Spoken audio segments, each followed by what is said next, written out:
A discussion on housing association right to buy proposals. As you know, this is an ongoing longer term piece of scrutiny that we're doing this year. A huge amount of work has already gone on in this committee. Thank you for coming forward, Richard and Jerry.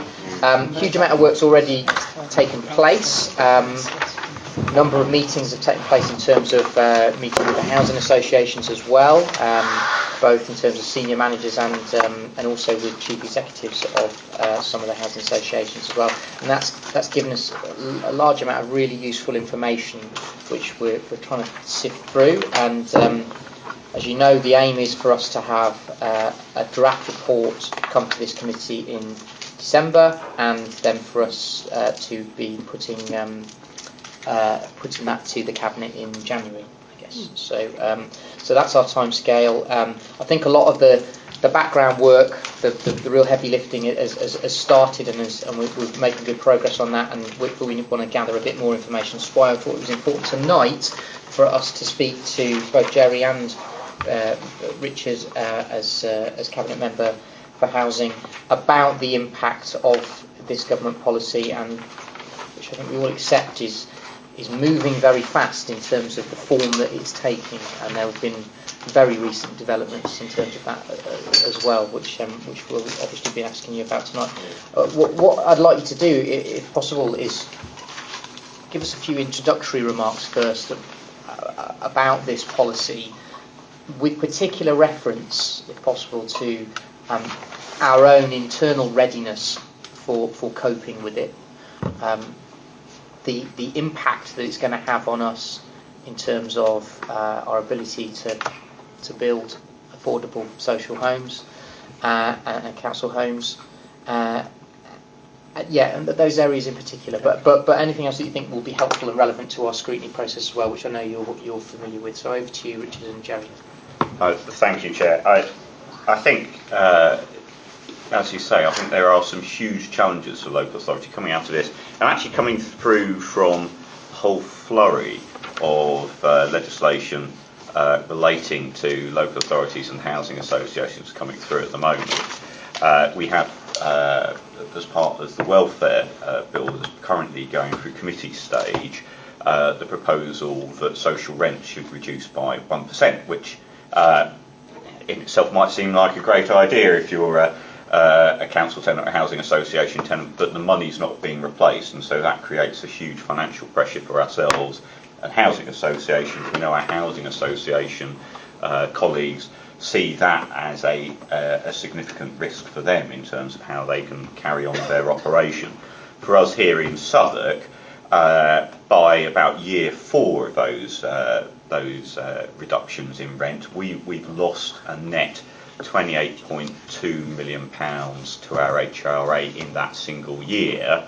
But if you add the cumulative impact across all 4 years, that is a loss of around £62 million. That's £62 million that we therefore don't have available to be investing in our council stock and for doing other things as part of our business plan on the HRA, including new homes. And so that is a huge financial gap that we have to breach. That's about roughly that figure of 28.2 in year 4 is roughly 15% of the HRA, effectively, as it now is. So that gives you an idea of the scale of some of the challenges that creates for us. And indeed, we at Cabinet earlier today, we've had to move back slightly the scope of major works to take a little bit longer, still deliver what we promised to deliver, but take a little bit longer to do it as a result of that, because that's something that's outside our control, and we had no idea about until the Chancellor announced it back after the election. We also have a challenge around pay to stay. It'd be great if we could keep the money. We can't keep the money. We get to keep a little bit for administration. We don't know what administration means or how much they will allow us for administration, because there will be a far bigger onus on us as a council to do things. It will need a lot of liaison with Inland Revenue to try and get the figures right. We will obviously need to have processes to challenge people if we don't think they're telling us the truth. On top of all of that, it obviously creates a massive disincentive for people to get better jobs. It also creates a disincentive for those people that are outside PAYE to be honest with the taxman about their earnings as well. So it potentially has an impact on the inland revenue. That obviously is the Chancellor's. For anybody who doesn't know, Richard, just briefly explain pay to stay. Yeah, pay to stay is a proposal that if you are a household earning more than £40,000 and you live in either a council home or a housing association home, that you will start paying a rent that is closer to market rents, and it will step up quite. How quickly the taper works, I think the details still being worked up, but basically it means that you'll be paying a lot closer to the market rent for a council property than your council rent.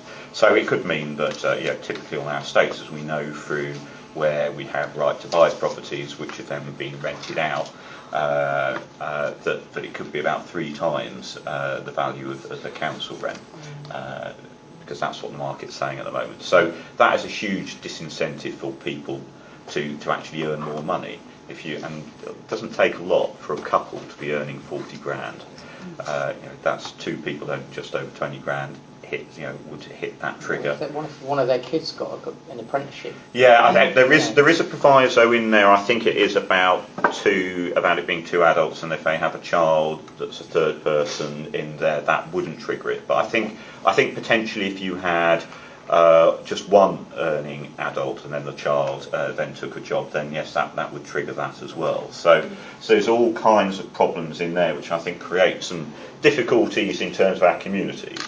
And of course as well it will create an incentive for council tenants at the moment quite happy to be council tenants to actually consider right to buy as well, which longer term will have an impact on the revenue that we have, because quite clearly you can have people that are quite happy that might well be near that borderline that we have no problems being council tenants with.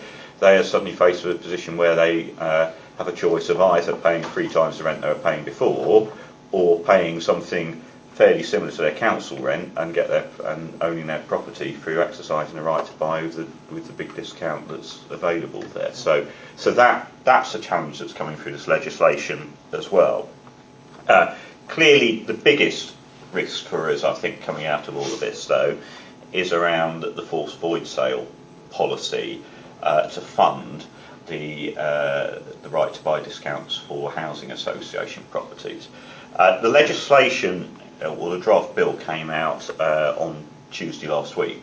So we know that what it's now saying is it won't be asking us, in the way it suggested initially, to be selling all properties over a certain threshold and then passing the money to them, with the suggestion they might allow us to keep some to build new homes with. What it's now saying is they'll make a calculation each year and send us the bill, and then it's up to us how we find the money to fund that.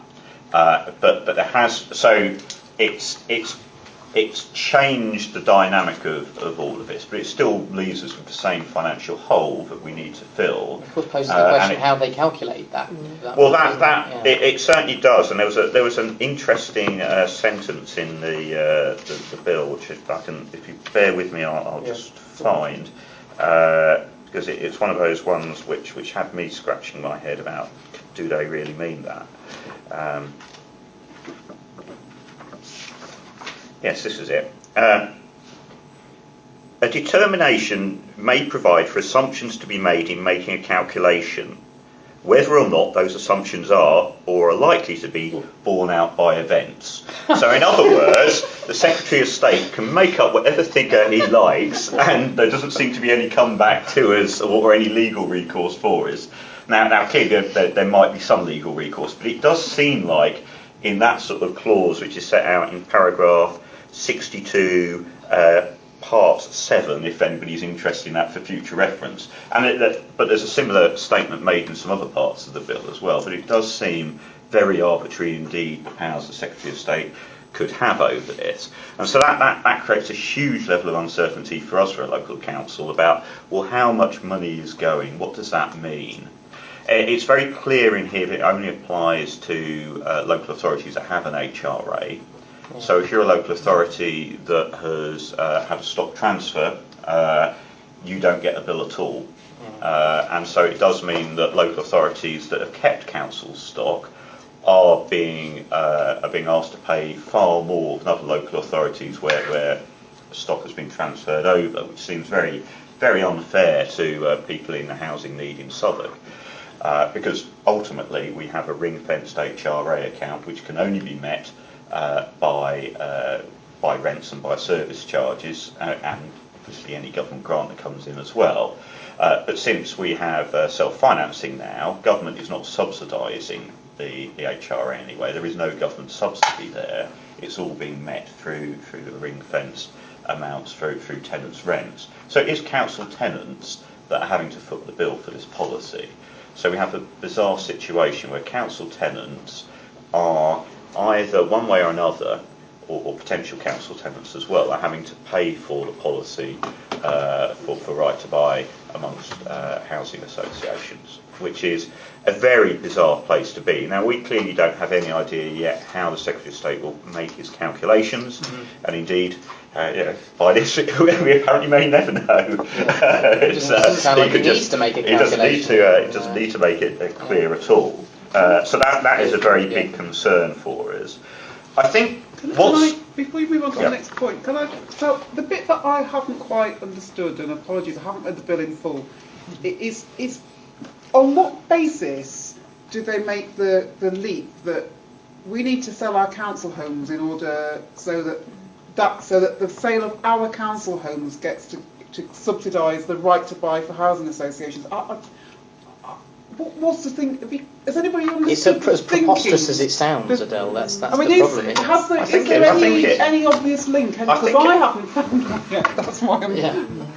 I think you're absolutely right, Councillor Morris, and I think this is something where actually a lot of us around the table will have a huge amount of agreement. It is bizarre. I think it's even more bizarre given that previous Conservative-led governments have made it very clear, actually, that the HRA ought to be entirely ring-fenced outside of the control either of any other part of the council in terms of how council tax is used or government grant that we receive, or business rates, and getting any government subsidy as well. You've got the fact that in the 1980s it made it very clear that housing revenue accounts needed to be ring-fenced, so that it couldn't be any leak across from the general fund in councils. I think that was then the Conservative fear that local authorities might use its general fund to subsidise council housing. It was guarding against that, so it's made sure the HRA is ring-fenced. You then have the decisions that are made by the 2010 to 2015 government. First of all, when Eric Pickles set out the general power of competence for local authorities, this seems to be running counter to that idea that local authorities could do anything that a normal individual could do in government being able to sort of reach in and pick out pockets in this way. And even more importantly, the self-financing regulations were put in place 2 years ago, where, if you recall, we as a local authority were told you're not getting any more subsidy, any debts you have effectively now yours to manage and to address and put right, and we want to have reassurance from you that you can do that. So we had to give reassurance to government that we could fulfil the debts that we had from building places like the Aylesbury and the Haygate and other places that we're knocking down, but other council homes across the borough, that we had to be able to deal with those debts. And of course we put forward a business plan based on the fact that we could have some moderate increases in our rent, that we could keep our stock and have control over our stock. And all of this undermines things that previous Conservative or Conservative-led governments have asked us to do. So it does feel very much as if the rules of the game have been changed and make it very difficult for us to plan as a council. The chair of one of our local TMOs described it to me as not only moving the goalposts, but taking the ball and kicking it through the neighbour's back window, and that's very much how this appears to me. That it's not only changing the rules; it's just fundamentally changing the entire game as a whole. I do think there's other bits that need to worry us in all of this as well. clearly we know about the impact on housing associations. It's interesting, I think, that different housing associations have a different take on all of this. There seem to be some that have been saying, well, actually this gives us a way of getting money and that's good for us because we can go and build homes. There's others, such as Peabody, who've been here previously, that obviously have a very different mission and see it as as a very big threat.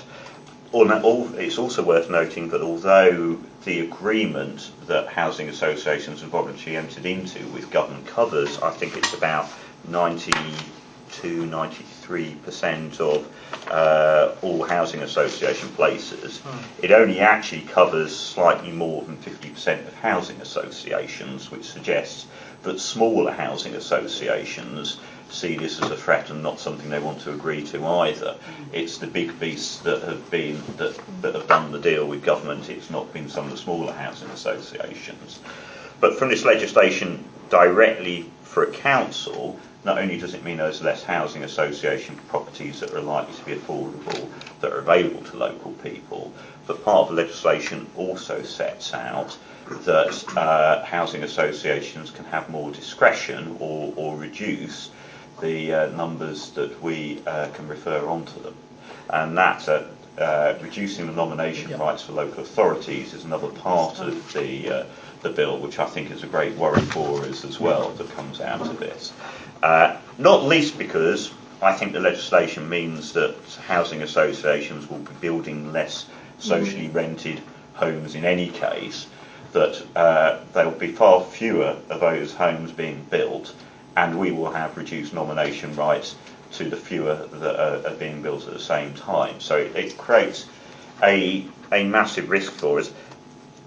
We also need to consider about what they're proposing in terms of planning, which is also part of the same bill as well, where they are saying that there is not only the option for the starter homes replacing affordable homes in a way that was suggested earlier, but the legislation as it's currently drafted seems to be stronger than that, where it actually suggests there is a presumption almost that starter homes will be provided instead of affordable housing. Now that may be something that gets resolved as it makes its passage through, but obviously that's a huge problem for us in terms of those nomination rights and affordable homes that are built. It creates a big problem for us obviously in terms of our plans for new council homes if within that we're suddenly being forced to create starter homes when we're building council homes, or if it means that where we have the regeneration in partnership proposals where we're working alongside developers to build homes, some of which will be private, some of which will be intermediate, some of which will be council, if part of that quantum is taken away as part of all of this in terms of starter homes as well, and there's a legislative presumption that we have to do that. So again, that's another huge risk for us that comes out of all of this.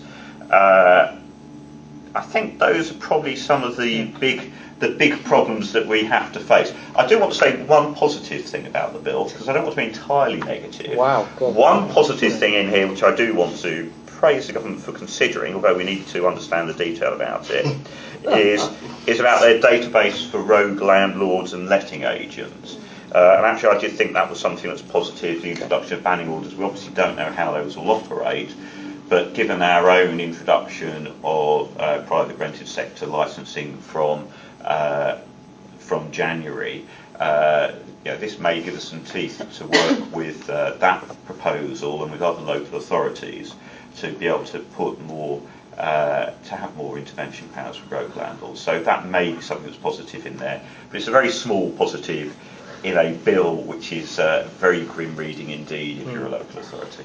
Thank you. Yeah, Jerry, go ahead. I just wanted to add a couple of points, particularly I think about the potential strain on the relationship with housing associations.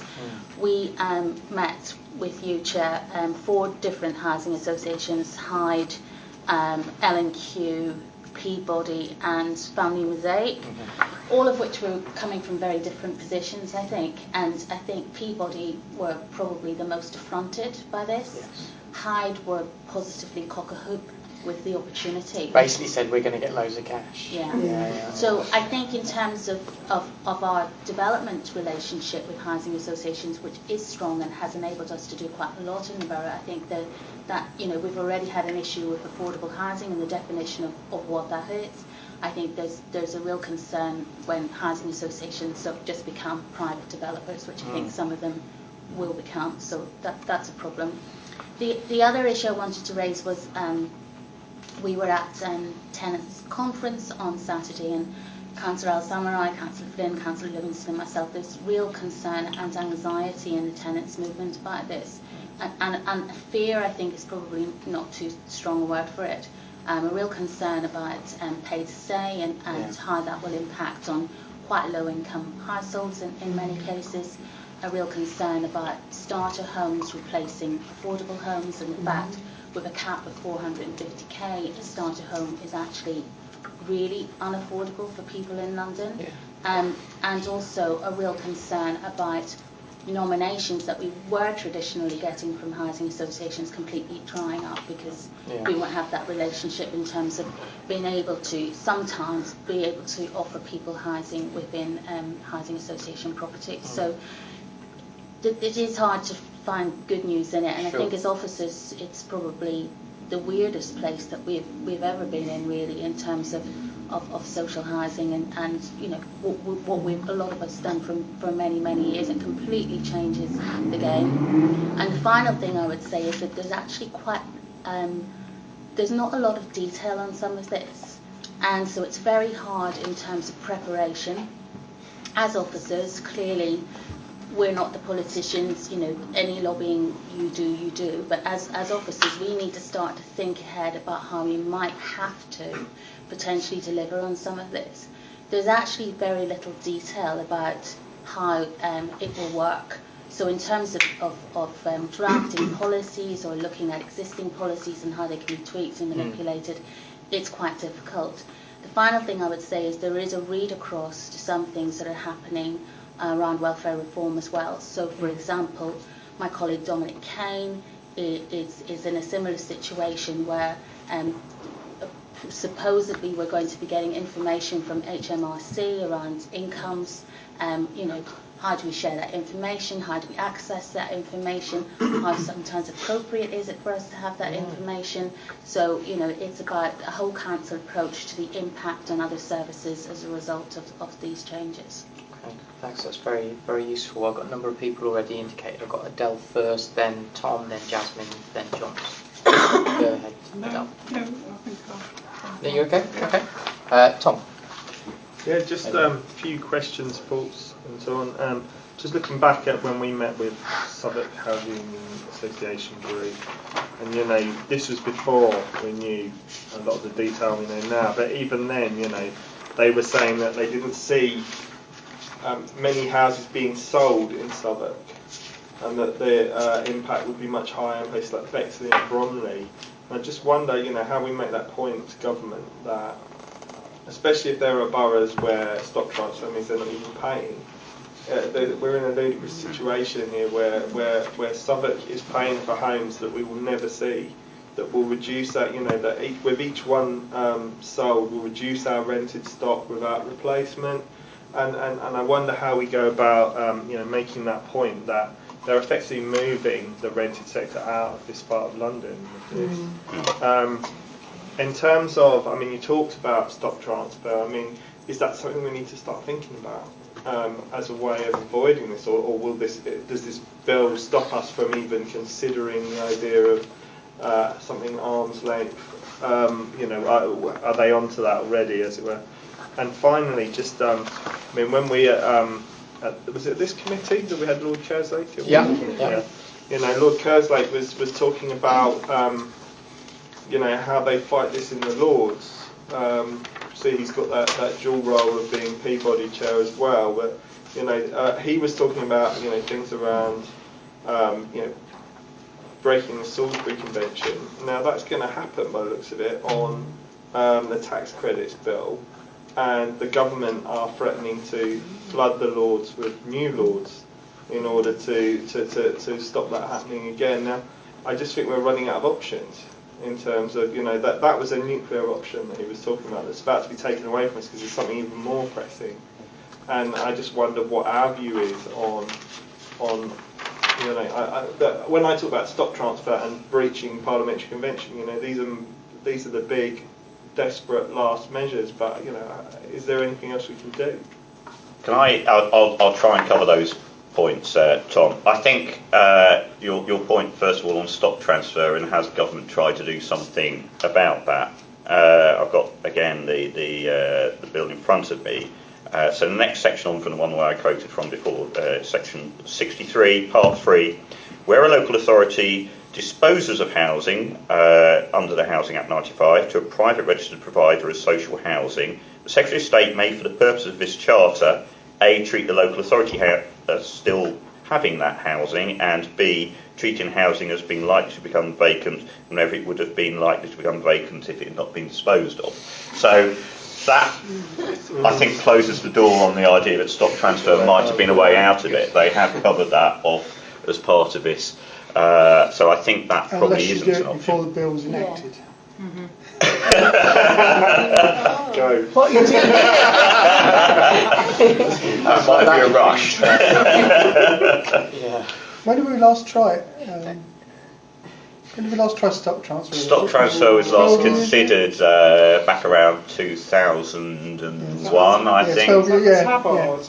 Is that the tabard? No. The tabard was TMO. So TMO, that's a TMO which failed, which came back under council. No, I thought there was management. a proposal even before that on the Oh no, I think before they became actually, a I think it's a TMO. history That was a Peabody or I can't remember who it was. We're talking probably 20 years ago.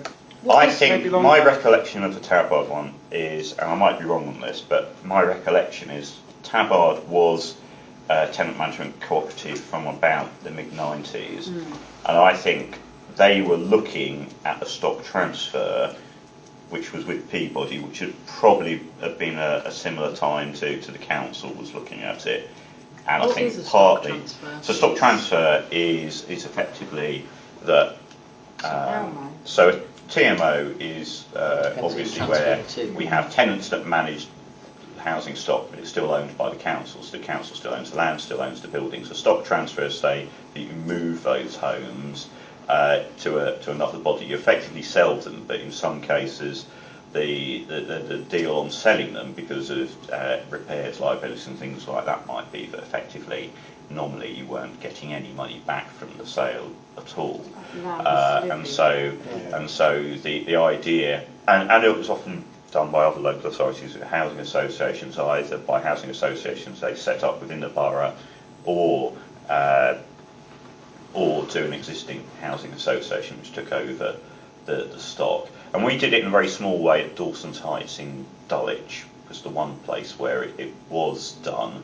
But we didn't do it anywhere else in the borough. There's been a cross-party thing where we agreed council tenants wanted to stay.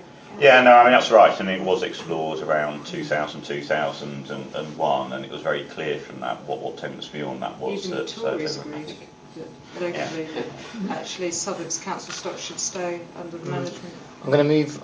Just to clarify, I'm not suggesting we do it. I'm talking No, about Norman is, nuclear though. options. Right, Jasmine. The camera turns to Norman, I think. Jasmine. When Lord Curzon came, I mean, I did ask him about vulnerable families and families with special needs and housing associations, which were initially set up to support those people. St Mungo's, parts of Peabody, Kaya Housing Association, that kind of thing. And he said that under the housing legislation, that some of those would be exempt from the right to buy. So I just wondered what proportion or what percentage of our stock will be exempt from, the housing association right to buy. The other thing was looking at the worst case scenario. We've got less stock to house vulnerable families. The welfare reforms kick in. We have to relocate families. What chance have we got to stop, families moving their children in key parts of their education? People doing GCSEs, people at key stages. All of these things just help to keep disadvantaged people in their places. So, how can we stop that, when we're going to have this sort of thing drop on? Okay, I'm going to try and handle both of those points. The exemptions issue. So this was an exemption that's being offered to housing associations where, as I understand it, they could identify probably a relatively small proportion of their stock which they didn't think was right to have the right to buy exercisable on it. But what they would do is for those tenants that were in that property, they would be able to have other properties that those individuals could exercise the same right to buy the same discount on elsewhere within their stock was the idea. And I think, and it was something I know that Peabody are looking at about what the scope of their exemption might be. I know Peabody are thinking quite broadly about that, but it will obviously depend on how these things shake out. At the moment, there's probably a fair degree of room for manoeuvre if 93% of all housing association stock is effectively signed up to this. Government, we think, wants about at least 50% of housing association properties to have the right to buy exercisable over. So that gives 40-odd% that can be exempted or at least thought about in some sort of ways. I know that I saw something this week that London and Quadrant were thinking of having some arrangements with some of the smaller housing associations which haven't bought in yet about that and around numbers of stock and things like that and replacement homes. So I have no idea how that would operate, but I think the likelihood is the housing association need to make a case to the Secretary of State or to the Department about what properties ought to be exempt. I think some of the older housing associations might well be thinking that they think their older stock, the stock that's never had any public subsidy before, they think just morally it ought to be exempt from this, and we'll probably try to make a case of that. It may well be for other housing associations, it's specialist sorts of housing, sheltered housing for example, which they think ought to be exempt from this, and be looking at some of that. But again, the rules on this are very fluffy at the moment and need a lot more definition. I think there is a danger that housing associations have been offered something and are grasping at it on the basis that they think the conversations they've had with ministers or civil servants and this is the final deal, and are then finding that things aren't quite the way they thought they were. So the deal on right to buy was that the housing associations would get 70% of the value up front, and then we'd get the 30% once they built a new home. It's clear, and I think they were just expecting it to be cash, that effectively when somebody exercised their right to buy, they would have a cheque for each property. It's now been clear that government are tightening the rules about that already and talking about it having grant conditions around the 70%, which is something that housing associations have been saying, well, this isn't the deal we signed up for, and sort of learning the hard way that, well, it might not be the deal you thought you'd signed up for, but that's not how this current government works. Yeah. Okay. Thank you. Just very quickly, I mean, you're absolutely right in terms of the impact on education. I mean, that is something we're finding already with the housing crisis that we have, that we're already having those tensions. This can only be made worse than that in terms of those community and social links that come out of that, and that breakdown of children's education if they're forced to move because of the housing circumstances. So it can only get worse than it is at the moment. That's already happening. Well, we could campaign against that, couldn't we? Because of our sheer size of our stock, that would be a good place to spearhead, some sort of campaign on this. Because on the one hand, any government, would say that they want to narrow the gap between rich and poor, but this is, absolutely, where you can guarantee that the reverse will happen. Yeah, I think every government will claim that they want that. How much the current government really cares about that, I think, is a moot point. Yeah. Sorry to make a political point, but I think it Never has be to sorry be, about that. has to be said. Spent a bit more time campaigning against Tories in Croydon. There might be a few less, mightn't there? Still have a majority. Let's Well, not I think it's very go on to important that. that many of us spend No, time let's not- campaigning against the coalition in May.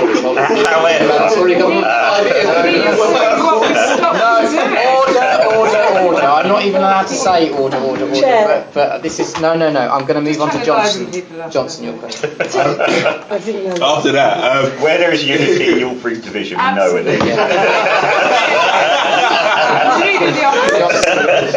do we have an indication at the moment at our exposure to this? And I'm particularly asking in reference to the percentage of our current housing nominations the percentage of our stock at the moment of our residents that are living in housing association as a result of our nominations.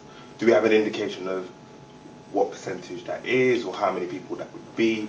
Or is it too early? I think it might be useful for us to dig out some Yeah. figures on that Yeah. and get those from Ian Swift's team. Yeah. And we know overall, roughly, it's about 14% of people in the borough live in housing association properties, something of that sort of order.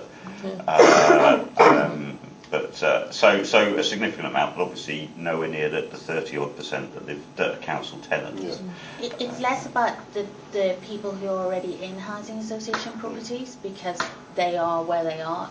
It's more about the supply that we have coming through in terms of nominations.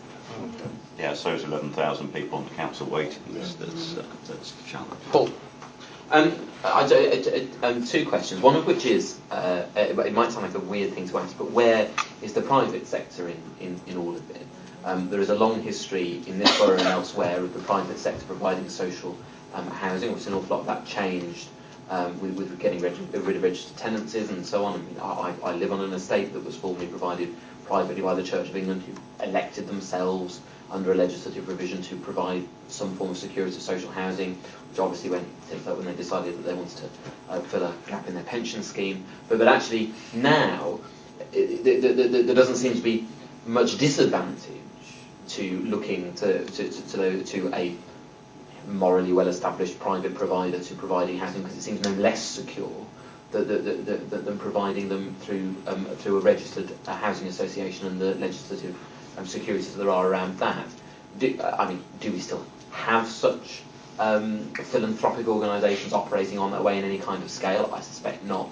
But are there options under this bill to look at organisations essentially electing to offer social rent as private landlords with whom we feel we can make some sort of an agreement as some sort of third way, bearing in mind that all of the securities that make housing associations good partners are being whittled away? The second question is this may well be a very swift one, and perhaps one more for Norman. What happens if we just say no? What happens if we just don't do it? Okay, I think Before you answer, I'm just going to. I've noted Councillor Fleming suggests the third way. That's we never thought we'd hear that. Richard, sorry. Sorry, I think Jerry wanted to pick up on I that. just wanted to pick up on the private sector versus housing associations. I mean, I do think that housing associations may see some opportunities to become more like private developers. However, what housing associations will always have is a level of governance and scrutiny through their boards and also through the HCA. So I don't think we should forget that. You know, unlike a wholly private organisation that may not have any of that its governance structure, housing associations will always be held to account by their boards. And in fact, we've seen already some letters or articles in Inside Housing which indicates that although the executive teams made a recommendation to their boards that they should sign up to the voluntary deal, the boards were quite clear that that wasn't what they considered to be in their charitable objectives, and that they wouldn't endorse a vote for the National Housing Federation deal. So I think, you know, that level of scrutiny and it is important in terms of the private sector. There aren't any provisions, as far as I've worked out. I'm not an expert in the bill. I've picked out the bits that I thought were of critical interest. So I've not explored that fully in terms of what the role as a private rented sector would be. As I said, the one good thing that comes out of there is potentially a bit more control over the more rogue elements of it. But I don't think there's necessarily anything that's particularly enabling for that. Which is interesting. I mean, I think the push of all of this is very much about a push to have more people that own their homes. It's not about finding ways that more people can be housed or that more people can have rented property of whatever nature it is. It is very much about home ownership as being the push, which I think probably misunderstands actually what the market is.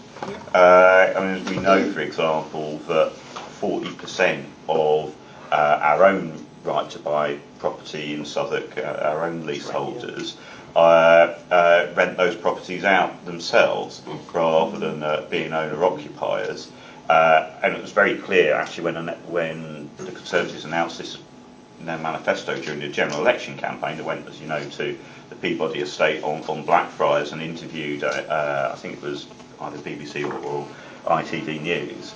And one of the people was asked there, well, don't you think this is losing affordable rented property if you exercise your right to buy? And he said, well, no, because I might very well want to rent it out myself. And I think there's many housing association right to buy properties that end up being rented out privately, as there are council right to buy properties. So whilst government thinks this is about creating owner-occupiers, I think actually what it will do is create a lot more private rented sector through the back door as part and parcel of this. It is 20 past 10 now, and we've got the other couple of issues that I think we will be able to move through fairly. And why did we just say no? Oh, well, what if that's a very good question. Obviously, we don't know. We don't know what the legislation says, so we don't know quite what that means. Yeah. I did give an undertaking at Tenants' Conference on Saturday that we would do everything legally that we could to fight against this, and then obviously I had various people saying, well, why aren't you agreeing to do something illegal on this as well, because that's what you need to do. Now clearly if we tried to do that, I'm sure the government would just come in as it did in places like Tower Hamlets and Doncaster and take the power away from us to do these things. And indeed I think there's provisions within the